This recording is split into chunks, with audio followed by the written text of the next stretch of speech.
Alors les apôtres réunis lui demandèrent: Seigneur, est-ce en ce temps que tu rétabliras le royaume d'Israël? Acte 1, 6.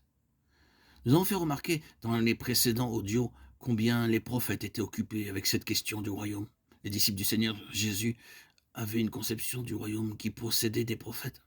C'est pourquoi leur question est fondée sur une certaine conception mentale de l'enseignement des prophètes. Ils avaient déduit certaines choses de ce que les prophètes disaient. Et ils introduisent cette question même à cette heure tardive. Seigneur, est-ce en ce temps-là que tu rétabliras le royaume d'Israël? Il leur répondit: ce n'est pas à vous de connaître les temps ou les moments que le Père a fixés de sa propre autorité.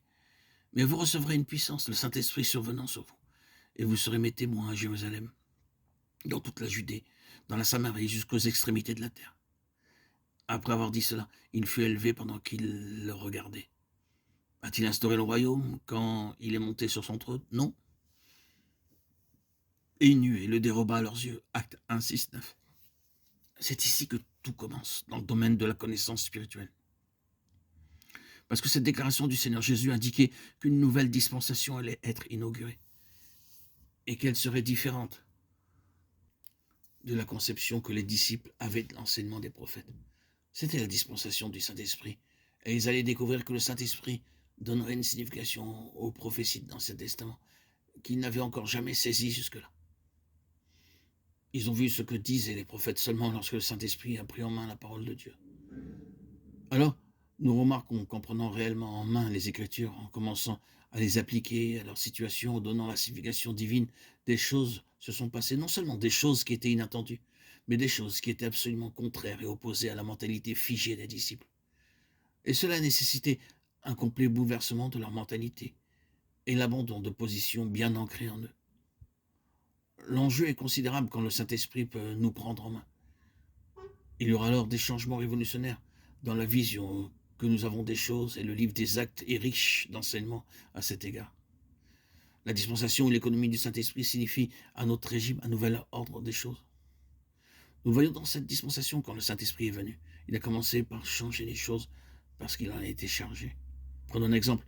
Quelqu'un peut être chargé d'une responsabilité dans une entreprise et quand il prend ses fonctions, il trouve que les choses sont faites de telle et de telle manière. C'était ainsi dans l'ancien régime, dans l'ancienne dispensation.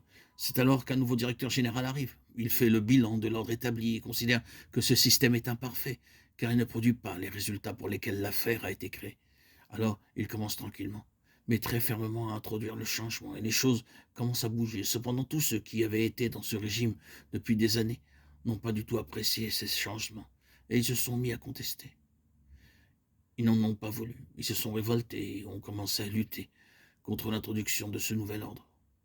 Ceux qui étaient les plus ouverts ont saisi cette vision, cependant, ils ont rencontré des problèmes de temps en temps. Parfois, ils ont trébuché sur des difficultés, se sont irrités à l'égard des implications de ce changement immense.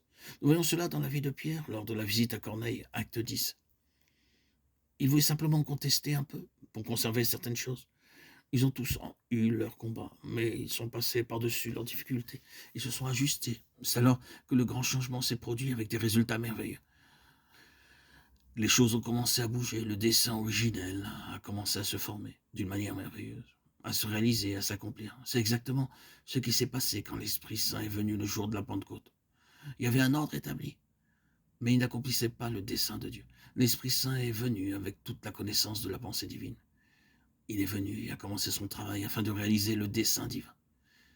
Il a tout pris en main. C'est alors que les gens ont été partagés. Quelques-uns de ceux qui habitaient dans Jérusalem et de leurs chefs n'ont pas voulu de ce nouvel ordre.